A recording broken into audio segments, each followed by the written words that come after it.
Bismillahirrahmanirrahim. Assalamualaikum warahmatullahi wabarakatuh.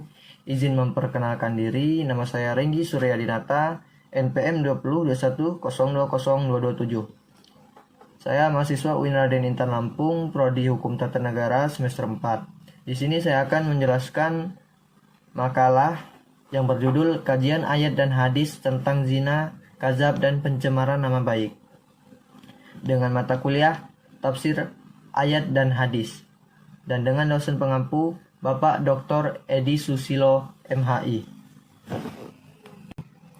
Yang pertama, ayat tentang larangan zina dan kazab,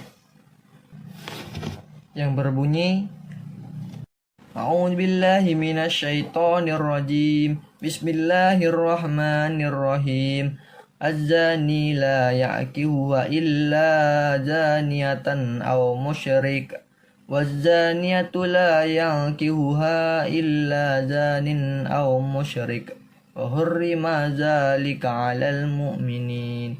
Walladzina yarmunal muhsanati summa lam ya'tu bi arba'ati suhada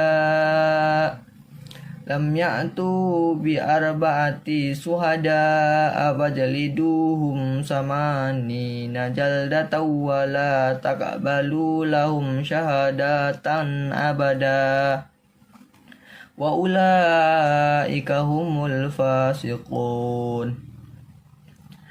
Quran Surah An-Nur ayat 3-4, yang artinya pezina laki-laki tidak boleh menikah kecuali dengan pezina perempuan, atau perempuan musyrik dan pezina perempuan tidak boleh menikah kecuali dengan pezina laki-laki atau dengan laki-laki musyrik, dan yang demikian itu diharamkan bagi orang-orang mukmin.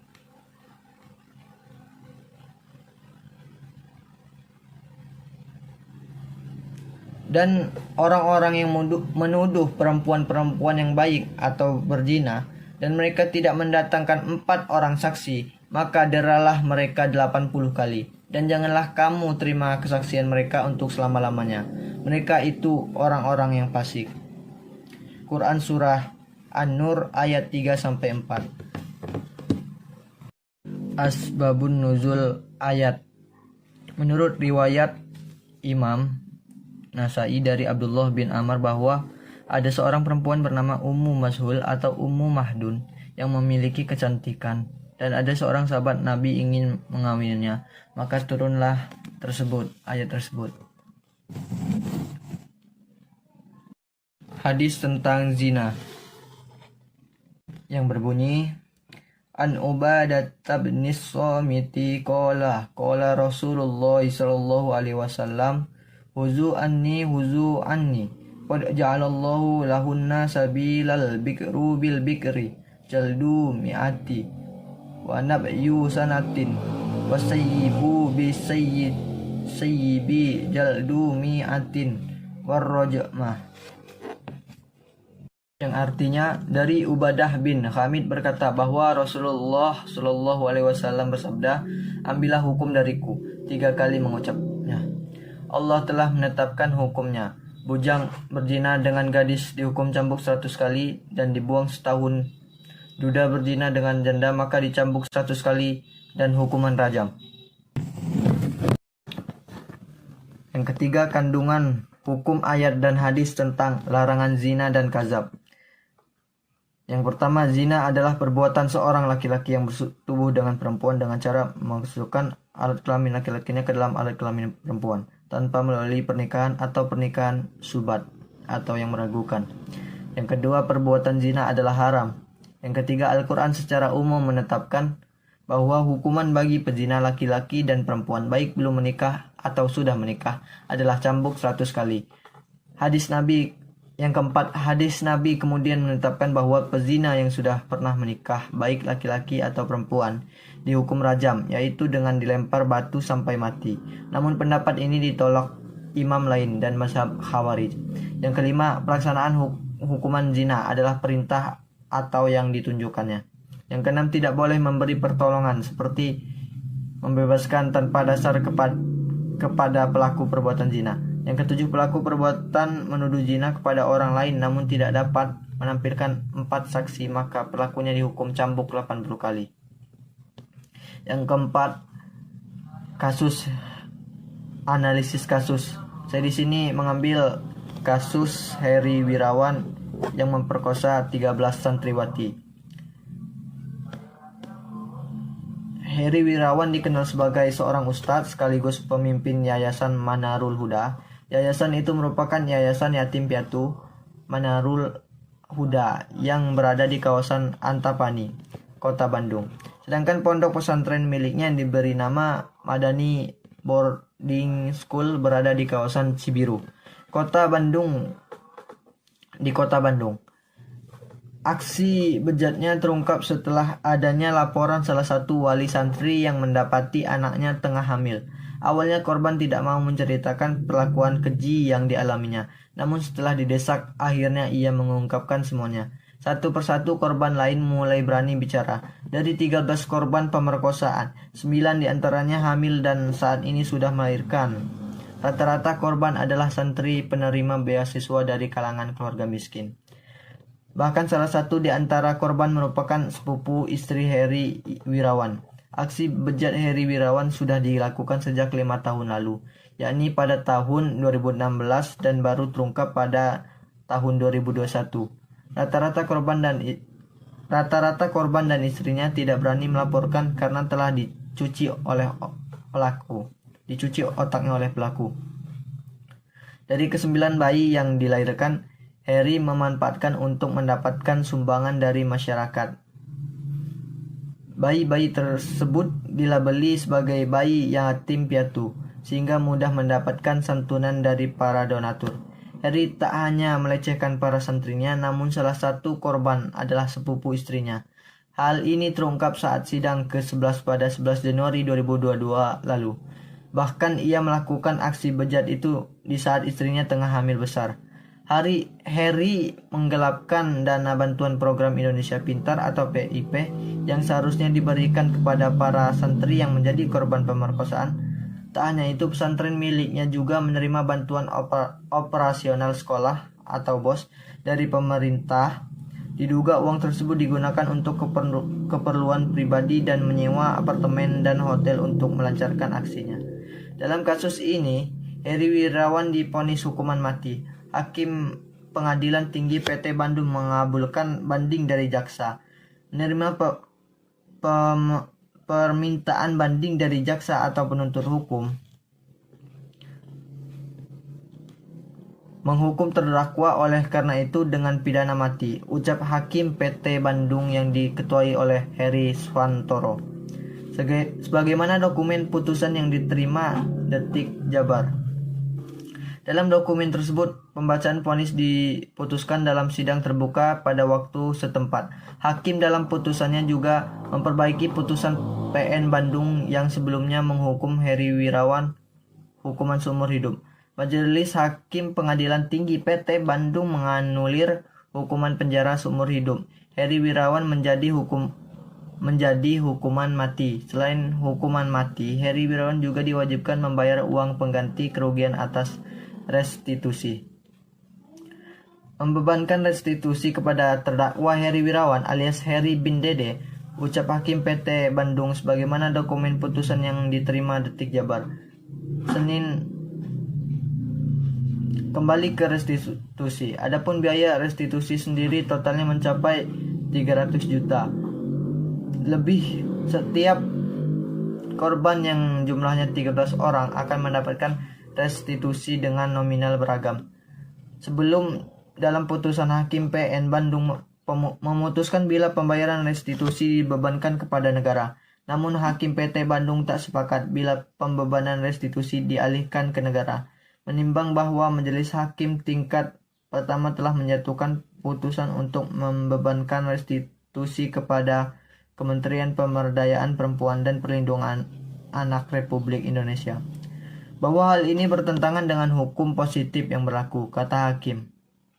Hakim menjelaskan ada 4 elemen utama dari restitusi, diantaranya ganti kerugian diberikan kepada korban atau keluarga, ganti kerugian material dan atau imaterial yang diderita korban atau ahli warisnya dibebankan kepada pelaku atau pihak ketiga dan berdasarkan putusan pengadilan yang berkekuatan hukum tetap, bahwa di samping hal tersebut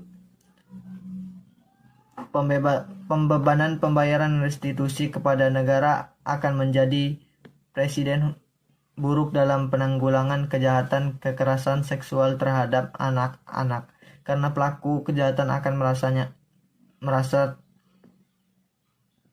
tidak nyaman dibebani ganti kerugian berupa restitusi kepada korban, dan hal ini berpotensi menghilangkan efek jera dari pelaku hakim.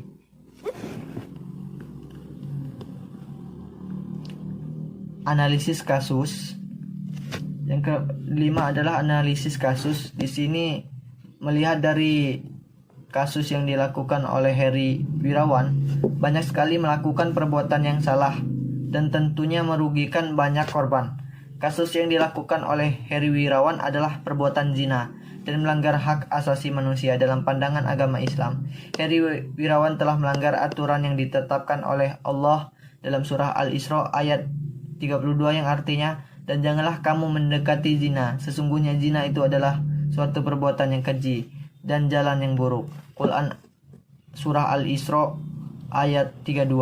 Dalam surah An-Nur ayat 3-4 yang artinya, laki-laki yang berzina tidak mengawini melainkan perempuan yang berzina, atau perempuan yang musyrik, dan perempuan yang berzina tidak dikawini melainkan oleh laki-laki yang berzina atau laki-laki musyrik.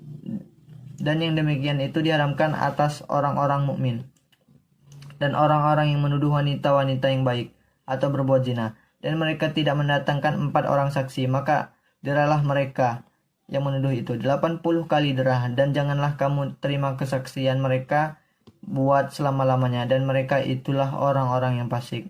Quran surah An-Nur ayat 3-4. Kasus Heri Wirawan dalam arti lain, ini adalah perbuatan bersegama antara laki-laki dan perempuan yang tidak terikat oleh hubungan pernikahan. Tak hanya itu, kasus zina ini juga diartikan sebagai perbuatan bersegama seorang laki-laki yang terikat perkawinan dengan seorang perempuan yang bukan istrinya. Hal ini pun juga berlaku bagi seorang perempuan yang terikat perkawinan dengan seorang laki-laki yang bukan suaminya. Hukuman bagi pezina ini dibedakan pada beberapa jenis, yakni yang pertama, orang menikah. Hukum seorang yang berzina dan telah menikah adalah rajam atau dilempari batu sampai mati. Hal ini tertuang dalam Ubadah bin As-Samit radhiyallahu anhu, bahwa Nabi SAW bersabda, yang artinya, ambillah dariku hukum dariku. Allah telah menetapkan ketentuan bagi mereka. Perjaka yang berzina dengan perawan hukumnya dicambuk 100 kali dan dibuang selama setahun. Dan laki-laki yang sudah pernah menikah yang berzina dengan perempuan yang sudah pernah menikah, hukumnya adalah cambuk 100 kali dan dirajam. Hukuman rajam adalah hukuman bagi orang yang berzina, di mana ia dibenamkan ke dalam tanah sampai sebatas dadanya, kemudian dilempari dengan batu beramai-ramai sampai mati. Yang kedua, belum menikah. Sedangkan pada seseorang yang belum menikah, hukum zina diganti dengan hukum cambuk sebanyak 100 kali serta diasingkan selama 1 tahun. Memuat dari kasus Heri Wirawan, ada beberapa hukum tentang zina, yaitu hukum Islam dan hukum pidana positif KUHP. Menurut hukum Islam, untuk para pezina adalah sebagai berikut.